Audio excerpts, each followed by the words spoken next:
चूम लिए हैं। मास्क पहन तेरी दीदी थी निकली, तुमको समझ रात चूम लिए हैं। डंटवा में सैनिटाइजर लगा लगा के मार रहा था तुम्हारा भाई, हम कभी भूलेंगे? ओहो तुम भी ना एकदम बुद्धू हो।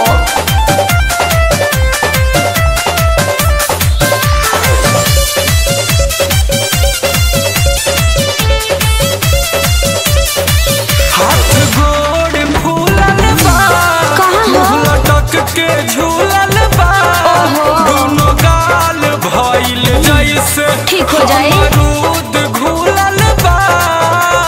अरे गलती तोहरे नु बा, तोहरा हमारा या दीदी में चिन्हात नहीं खे, कैसन प्रेमी हवा तू बुझात नहीं खे। अरे तो हम का करी, अखियों तोरे जैसन नकियो तोरे जैसन, देह में हमार का गलती बा?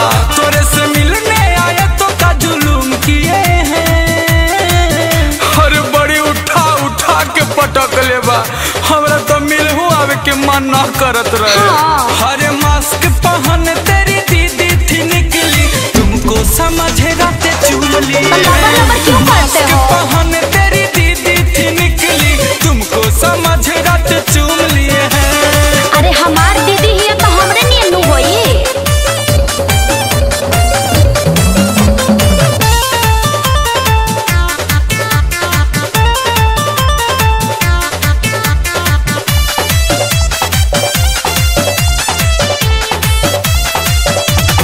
अब बर्दाश्त नहीं खे होत, अच्छा तेरी साहस नहीं खे होत, सोनू सरगम गुंजन जिए के अब आस नहीं खे होत। अच्छा अच्छा टेंशन मत लो, सब ठीक हो जाए।